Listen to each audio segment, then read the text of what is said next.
Good morning. This is Blaine Pardoe, best-selling and award-winning author, and welcome to Writers Fix Problems. Today we're joined by Marisa Wolf. Marisa, good morning. Hi, good morning. Thanks for having This me. is going to be fun. We're going to talk about your book. This is a great book. I got to tell you guys, Beyond Enemies was something that Bain sent me so that I could do a review for the back cover, a little quote. And so I literally plowed through the book in like a week, and there's a lot of book there. It's a thick book. Yeah, there you go. That's how thick. I went through it, got them the review cover, and they said, "Oh, the cover's already done. Sorry, we can't use the quote." And I was like, "Dude, now I've read the book. What am I going to do?" And I realized at that point I was going to get Marisa on. I actually got a chance to meet with her at MarsCon down in Richmond with Larry Correa and David Weber, et cetera. We're going to talk a little bit about that too. But it was great, and it just gives me a chance to finally get her blurb out. She hasn't heard it yet. So you guys know we always torture our guest authors with an online review so that they can blush and get embarrassed as we talk about their books. So you ready for the ordeal? Yep. Hold on, I'm going to hug my book the whole time. Here we go. Okay, good. Well, here, my review of this is actually a pretty short one because I did it in the form of a blurb. Endless war for the sake of stability. Military being the fodder for politicians. These are concepts that have been often explored in science fiction. Marisa Wolf brings a fresh and exciting perspective to these themes, however. She throws in a handful of clones, a cup of revolution, a dollop of military science fiction, and a handful of AIs that are more human than humans, then sets the blender to smoothie. The result is a deep and exciting drink and a welcome addition to any science fiction reading list. Marisa, Ooh, thank you. Smoothie. you got your morning smoothie. I did. I've got my morning smoothie.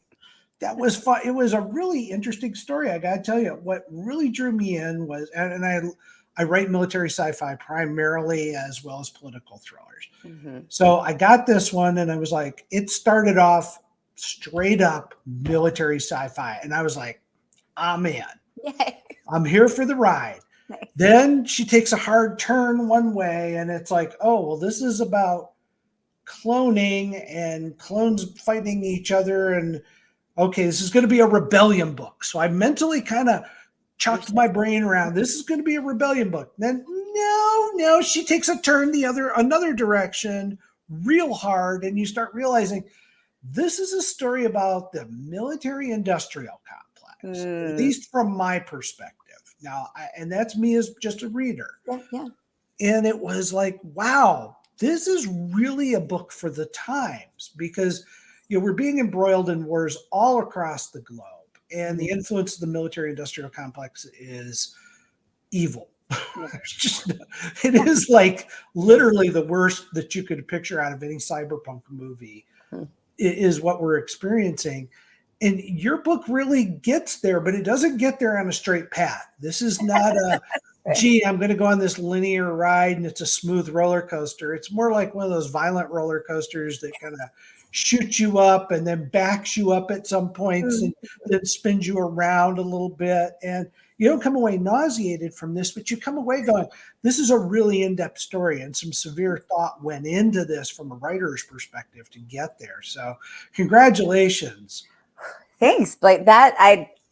I told Blaine at the beginning that I was going to be a super chatterbox, and now I'm just like, okay, I'm going to just go. This is so nice. Thank you. Well, you've earned it. You really cut your teeth on this. So let's talk a little bit about the book. And I try not to ruin it for the readers because I want readers to be able to go in and enjoy this. So, what makes your book stand out is it's not your normal fare. Like I said, it's not your straight up, hey, we're going to put you in a war situation and you're going to get to see a great epic last stand, or you're going to get to see these guys overcoming betrayal by their commander or whatever. Instead, you take on a reader a very different kind of journey through various sci-fi playgrounds, so to speak. So what inspired you as a writer going through this? Yeah. So, I mean, a bunch of things, right? I'm sure most writers have a whole, who knows, hordes of things. So I'd say some of the main things When I first sat down to write the short story that evolved into this novel, I read all the Bolo books. Well, I read a lot of the Bolo books. And oh my goodness, amazed. They just, the intelligent tanks, the relationship, like all of it. Oh, I loved it so much. So huge influence there. Hammers, Slammers is a forever influence. And then stories. So the very first author that I fell madly in love with and like made my entire personality for a long time was Anne McCaffrey. So the Dragon Riders of Pern were that like 11-year-old obsession that lasted to this day. And so the relationship between the AIs and their humans definitely has its roots in that Dragon Rider bond. Um, not quite the same, maybe a little snarkier, but um, it's rooted there. So and then you can't write anything that touches, I think, on military sci-fi without David Weber being an influence. So just that the humanity of the people, and they're not just, I am a soldier, I do soldier things, that is my whole personality. Like, no, these are people. And so that's hugely influenced by David Weber, and that David Weber, I think that's what I'm trying to say. And then all of the many active duty and veteran folks in my life, and just how amazing they are. They deserve more than just here's a cardboard. Let's have Oh both. yeah, the tropes are you fall into the tropes. And I even wrote a whole spoof story about the science fiction military tropes that are out there because it's like there's so many of them. We've all been there. Hmm, hmm. It's really cool. And this is just my observation. There's not a lot of females writing military sci-fi. Yeah. Writers like you, Ashley Pollard comes to mind. Mhm. You kind of seem to be trailblazing in what has really been a male-dominated genre Yeah. or I would, subgenre. yeah, and I'd add Casey Azell in there. She's been Oh, over. I haven't read her work, and I've just started reading Ashley Pollard's, and I really enjoyed it. Well, I'm writing that It, down. and I gotta tell you, I was a part of me was almost a little disappointed that it wasn't a straight up Oh, military book once you got going because I was like, I liked what was going on here. Is it yeah. all intimidating to you, or have you found readers that are willing to embrace your work? Being a female, that's it, because it's mostly men who read military sci-fi. Yeah, that's a great question. So we had a panel that touched on this at Dragon Con last year, and it was partly getting military sci-fi right, and not perpetuating some of the crappy tropes, but really like leaning into the good ones. And so I would say it's more that I haven't served than that I'm a woman, that there's a little bit of a block for folks. But with that said, I will say because I'm a woman that didn't serve, that's probably potentially more of a block than if I were a man that didn't serve, because there are many dudes out there who are writing really great military sci-fi who weren't in the military. Um, but what I will say also is I had the incredible opportunity to get started writing in the Four Horsemen universe from Chris Kennedy Publishing. And that is a very military sci-fi heavy universe. And the readership could not have been more supportive. So they it helps that my co-author is an Air Force veteran. That's Casey Azell. She's an incredible author. For sure that helps. But I find that if you can get people in with a really awesome cover, and they start to read it and it hits that piece that they want, I don't think many people really care that much. Like, oh, you're a woman or you're a man. It's just, is this a good story? That's what I want. I just have to get them in the door. Yeah, well, and you definitely did that. I was very impressed when I saw that. You mentioned the cover, so I'm going to jump to my question on the cover and show the cover up if you Yes. would. Um, First of all, and I say this almost on every episode, Hmm. the book covers sell books. Yes. Judge a book by its cover. Yes. Yes, and I don't care what anybody says. The cover always kind of sucks you in Hmm. and kind of pulls you into the story. And this is definitely one that does it. First of all, I thought it was incredibly accurate to your descriptions, Yes. and it's very detailed. What I don't like kind of the vague covers, Hmm. where the art is vague. This is real crisp lines and drawing, etc. So, who did the art cover, and how much input did you have on it? Yeah. So Sam Kennedy, he is amazing. So he did this cover. I Toni Weisskopf, the editor-in-chief and publisher of Blaine, who is the most amazing woman in the history of time. I love her. She asked me what I wanted on the cover, and I was like, I don't know. Here's some ideas. They were terrible. She didn't tell me they were terrible. I love her. But she was like, no, we're not going to do that. So she worked with Sam. She's also, among all of her other hats, she's also the art director. And so she got something back, and it was about this cover, but Talon had hair, which as you read, you will understand why that doesn't quite fit. And she was like, this is what I need. But this expression, I mean, all of this, she sent it to me, this version. I made a noise that only my dogs could hear. And she asked if I had any edits. And I was like, no, please, no. This is Talon. This is B. This is better than I could have imagined. So I had zero input, and it was amazing. Well, Okay, well, we're done. and if I may, like Go ahead. the line art is very clear, so it's not vague in that way, but it's vague in exactly the right way, in that there are at least 7 pieces of hardware in that cover that I have to know what the hell they do, and there is no indication from the cover what they do. Well, there's one, you know that something goes boom. Well, it shoots, right? But is it an anti-air cannon, or is it like, I don't know, but I'm excited. Well, you'll have to send a link to the YouTube when we're done, or to the artist, so they can know they got their due. But I thought it was a cool cover. And bear in mind, when I got your book, I didn't have a cover art. You didn't even have a cover, yeah. So for me, it was like I read the book and I was like, that's who's in the book. I knew who I was talking about.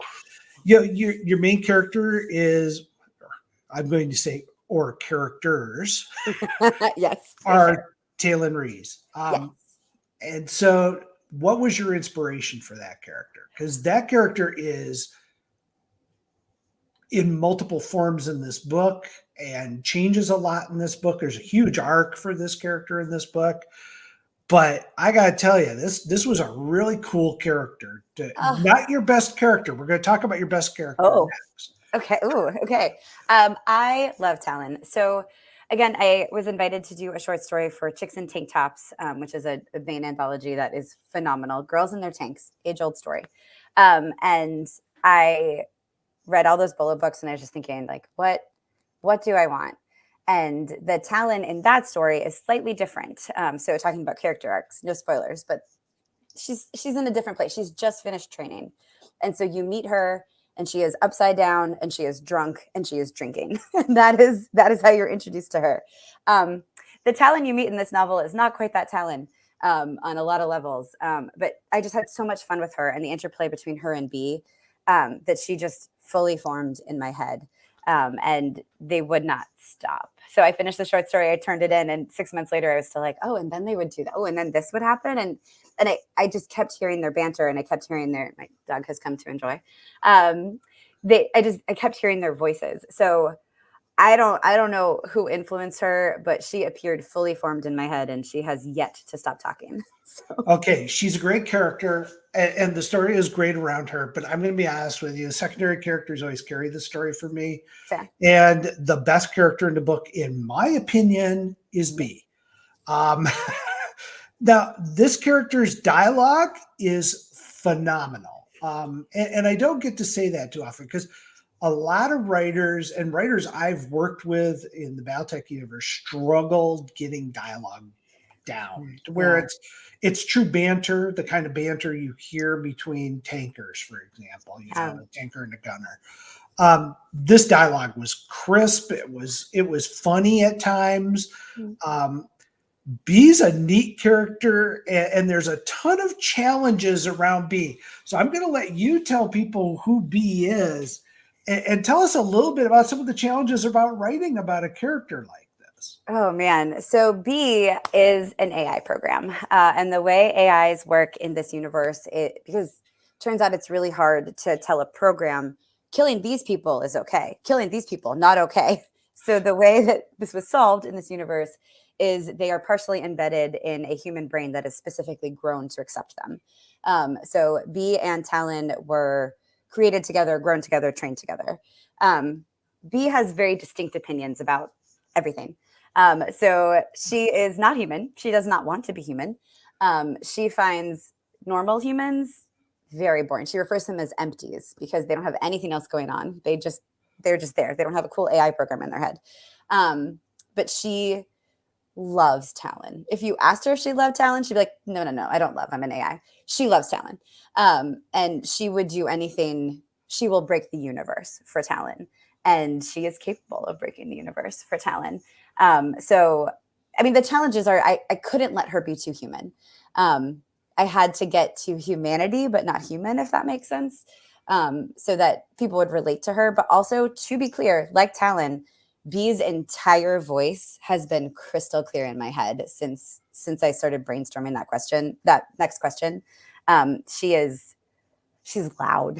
So it was a real fun bit of work. And yeah, AI characters have been out there before, and I've read them, and some of them are dry, some are more entertaining than others. Did you draw in any other authors' works for B? Because B was my favorite character. I'll be honest with you. Talon was like, okay, I get where you're coming from, and I understand how you feel. Mm-hmm. Is there a page coming up where I get B? Okay. Oh man, this makes me so happy. B is also my favorite. I love Talon very much. B is my girl, my AI. So yeah, I mean, I would say it's in that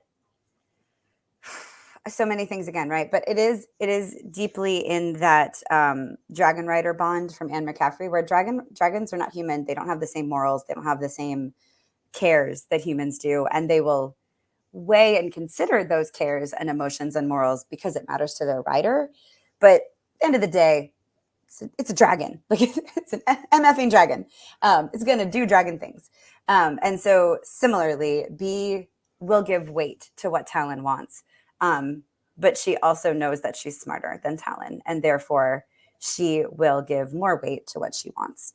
And so, yeah, so I would say anything in there where you're looking at any kind of snarky but very smart, maybe too smart for their own good sort of thing, that probably had an influence. Well, you know what's really interesting, because this was a fun. I know I'm fixating on B, and I probably no. Let's do it. I love it. Let's talk about her. Yeah. But there were times where I felt like the two of them were a single character. Mm-hmm.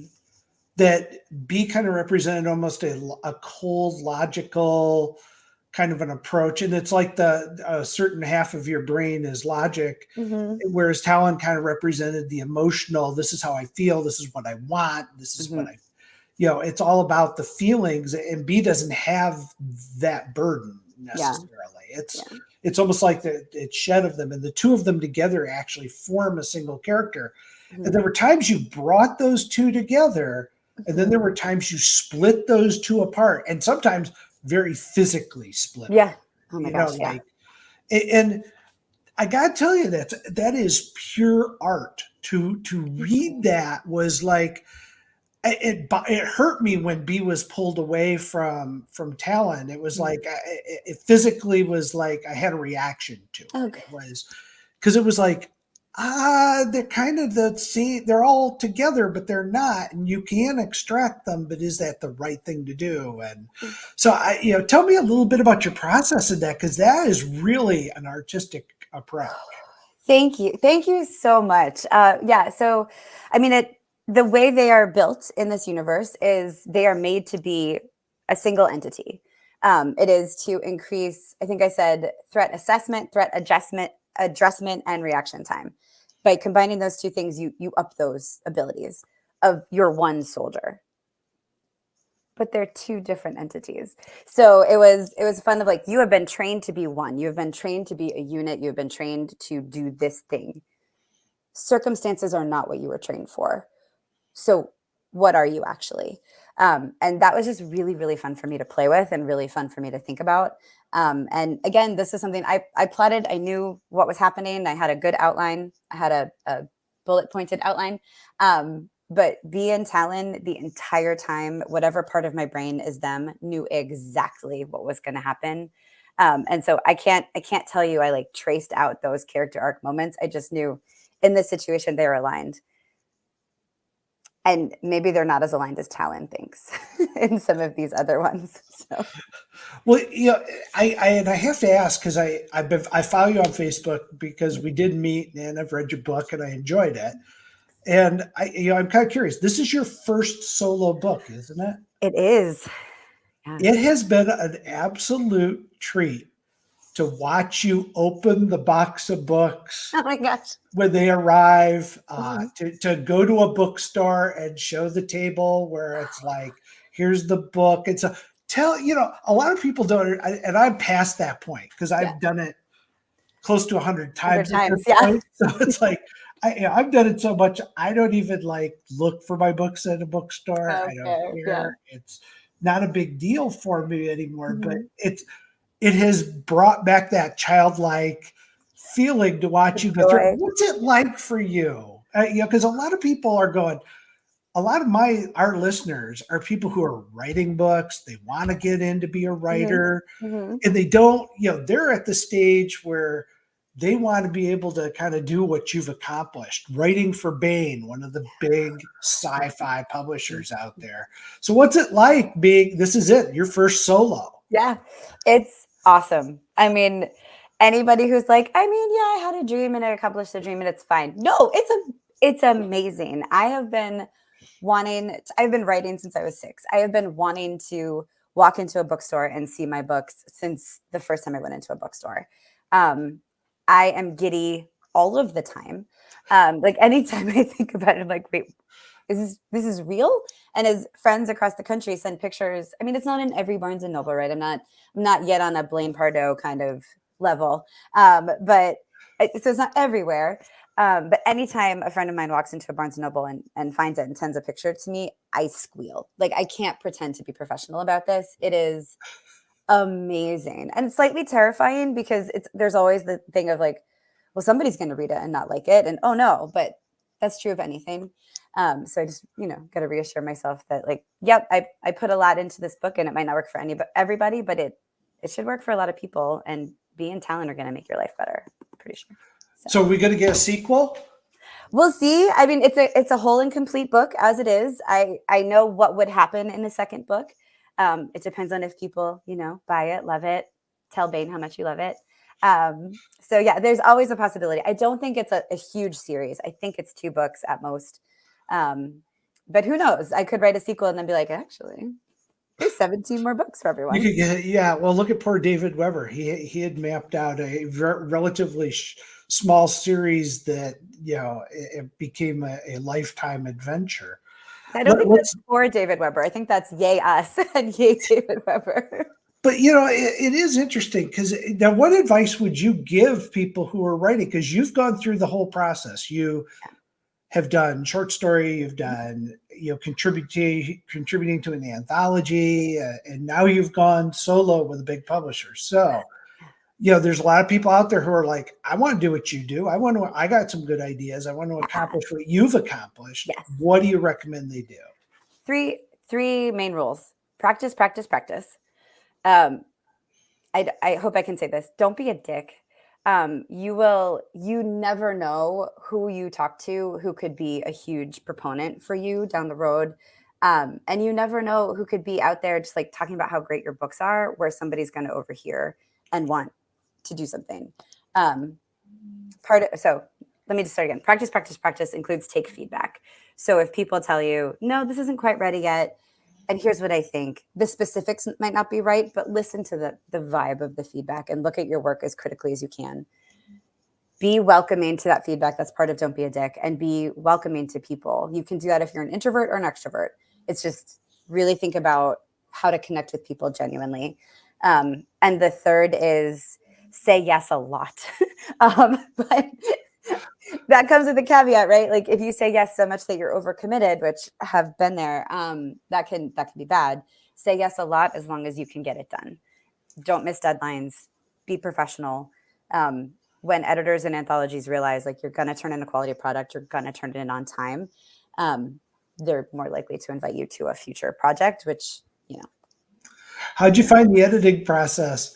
Because a lot of people that's where it derails, is when they get back this thing and it's a swath of red. if you've Yep. ever done revision marks in Word and seen it where an editor's gone at it, and you might go through it 2 times or more easily. And boy, that's where you really have to kind of take a cup and go, am I making a better product here? Or do I want to die on this hill type thing? So how's that for you? Yeah. So I have been incredibly lucky with the editors I've worked with. I think every now and then I'll get some edits back that I'm like, what happened? Like, did I have a mental breakdown or am I about to have a mental breakdown? Unclear. I'm going through one of those right now myself where I've looked at it and go, I've written books before, right? Right. I know how words work.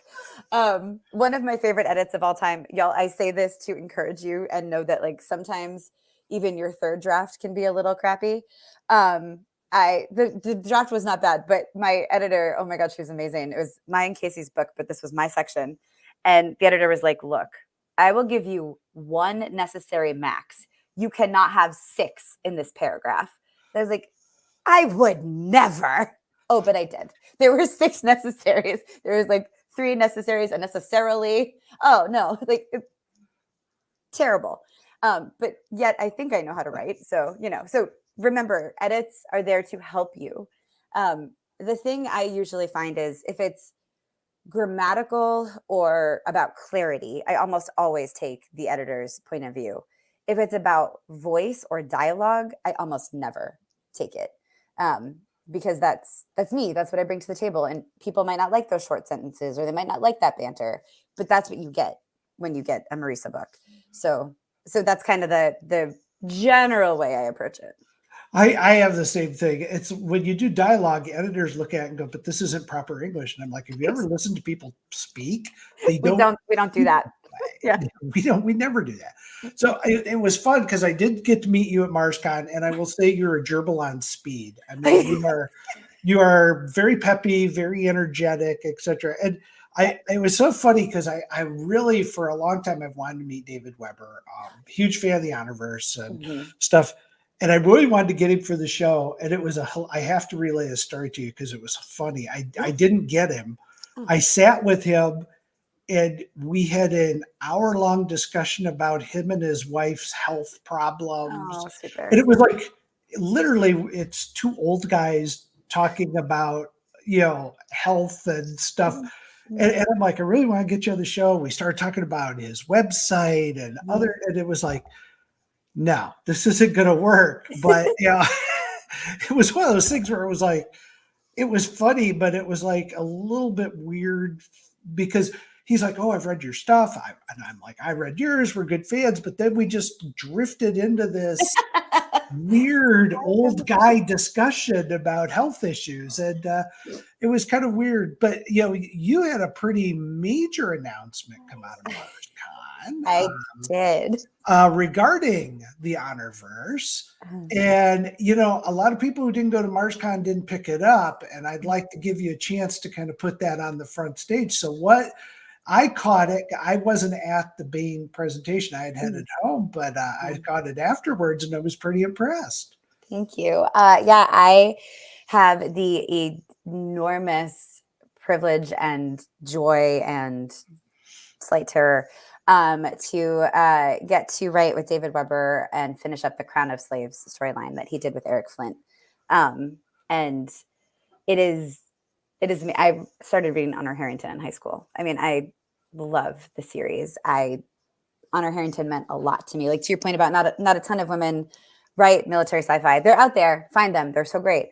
But even less do I find a female character in some of these books that I'm like, oh my gosh, she is amazing. And she's a woman. Like she's not a dude that we like gave some implants to. Like she's a woman. And she's written by a man and it's amazing. So yeah, I love the Honorverse. I love David Weber's writing as a whole. And it is still something that I'm like, this is real? This is real. Is this real? Are you sure? So to get to write in that universe with David Weber is. I got to tell you, I'm excited. And I'm going to even say this. I'm a little jealous.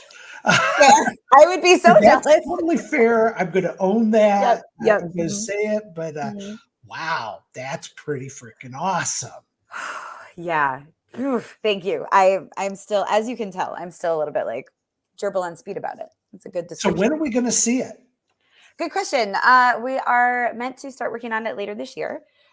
We have a kind of vague 2-year deadline, so we will hopefully have cool. it turned in. Yeah, That's fun. I'm really looking forward to that because David's, he's been slowing his pace down, oh yeah. and I want more stories. He wants to give them to you, so he is amazing. Like he Yeah. is just as cool a person as he is a writer, which is absurd but true. Oh, he's incredibly genuine. So, look, how can fans connect with you? How can they get the book? Mm-hmm. What's the things that how do you engage? Where do you engage? Yeah. So I am old, so I'm all over Facebook. So feel free to friend me on the Facebooks.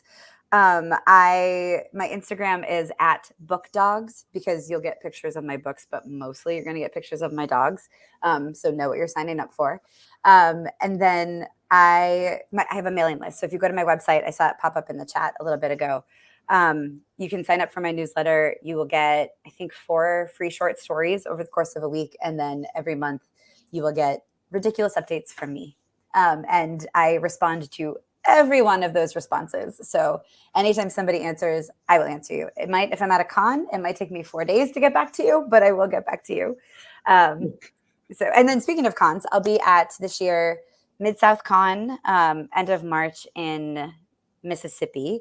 I will be at Liberty Con in June in Chattanooga, one of my favorite places to be. I want to respond to something in the chat in a second. I will be at Dragon Con this year, and there may be one other place, but those are the big 3. So, well, God, you're going to get con cred 4 times this year. So far, knock on wood, so far, been okay. All right. Well, Watcher, have we had anything pop up in the chat? Yeah. So, is it easier or harder for a woman to write military sci-fi? Was TR Bot Turtle? But I think you guys have already covered that, so I'm going to refer them to the earlier part of the conversation there. Lost Core here from Rumble asks the Writer's Fix Problem series. Oh, never mind. Sorry, I thought that was a question. This book sounds interesting. Too many books in your backlog from Writer's Fix Problems. So good. Yeah, I think maybe we need to start having some kind of like check-in and reward program where you guys can yeah, I'm just saying, maybe we send you some stickers or something for your accomplishments. Everybody likes a gold star. Well, what are you reading right now, Marisa? Oh, well, right now, my homework is very difficult. I am rereading all of the Honor Harrington books. So awful to have to read amazing books. I know my life is so hard, you guys, so hard. I also, so great. Every time I'm like, oh, I definitely have work to do. Oh, I have to read. That's my work. So great. Also revisiting the entire Honor Harrington. Oh, so good. So right, I'm focusing on the Crown of Slaves right now, but I'm about to get into the Saganami books, and people like your website apparently. Oh yay! Thank you. I did it myself, so thank you very much. I also just got a trilogy of books. So anybody here, I know this is like more military sci-fi, but it's YA fantasy. Katie Cross, who is amazing. I just spent the week with her at Superstars, and I got a trilogy of her books. So that'll be my reward for my super hard homework, I guess. I think everybody forgets. They think writers are sitting around writing all the time. We are, but we're also sitting around reading. Yes. Because it does make you a better writer. And there's a couple of writers I go to, and David Weber is one of them, because David Weber I go to because in every Honor Harrington book he has introduced 2 words I've never heard of. And I literally have to highlight those words, go look them up. And sometimes I incorporate them into my own stuff, because it's like he really pushes the vocabulary out there. He's so great. Yeah. So that's good. Yeah. Are there any other questions up there, Watcher? I'm not seeing any. If you see one, Marisa, feel free to. Yeah, it wasn't a question. It was just we all like our females to be a woman, and I just had to cackle at that one. And then, yeah, agreed. Also, like there is a fine line, right? Especially in fiction. Even, I mean, you see it with men too, like the Mary Stu or the Mary Sue characters. Like there is a lot of like, well, I mean, I put her in a woman's body, so she's a woman. No, it's like we're not just dudes with boobs. Like there are differences. There are many things that are the same because humanity, we're all human, but there are a lot of things that are different about the way some women might react to things. And when you consistently have someone responding the exact same way a dude would, it's kind of like, okay, that's fine. I don't need to be in this book. I don't need any representation at all. So, but it's funny, but also like, yes.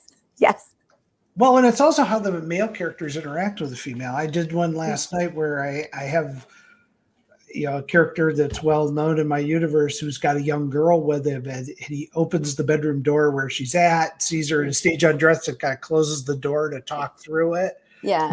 Because he's realized like, ooh, like, oh no, thank you. Yeah. Like, and it's also the interaction between the male characters and the female characters has to be within context of the universe you're writing in. Yeah, it should feel right. Yeah. There is that even in a military situation, there's occasionally that sense of personal space that has to be addressed. And, it's fun. It does make it challenging because you have to really step back as a father and go, okay, there's times I've stuck my head in my daughter's room and said, whoa.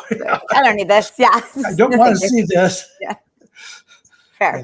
Yeah. So it's just that I think it is exactly that, Blaine. That was such a good way to say it. It's so much about the interaction between characters. Like, do they feel real to humans? And if we're in some other kind of setting, does it feel real in the context of that setting to humans? So yeah, that's part of the fun. Yeah. Well, this has been really a blast having you on.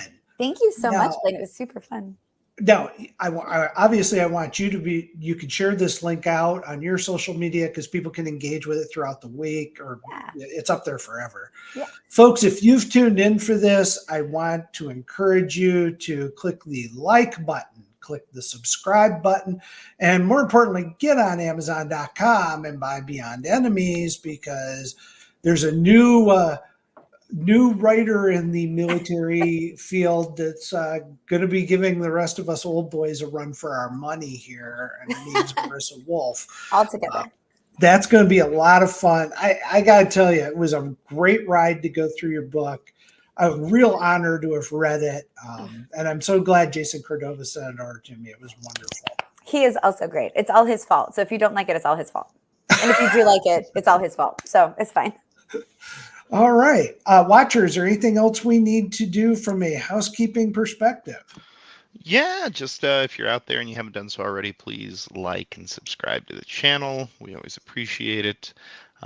Follow up with the author there, and follow her on social media, as she's said. And we'll see you folks hopefully next week. Do we know who we have on next week, Blaine? I think we're going to take another week off. I'm trying to do it every other week now. Okay. It gives me time to do it. There's a couple of authors I want to bring in. So we'll see. We're probably gonna go to nonfiction next time. Shift some things up, because we have a lot of fiction and nonfiction readers in our fans. Yeah. Well, I mean, just to tease a little bit, I did get in my email box, so we probably are going to be speaking with a comic book person here soon. It's a little bit near and dear to us. Am I wrong? I don't know. I haven't seen that. Okay. Well, we'll talk after the show. Okay. But thank you guys for following, and we'll see you soon. All right. Thank you, folks. Bye.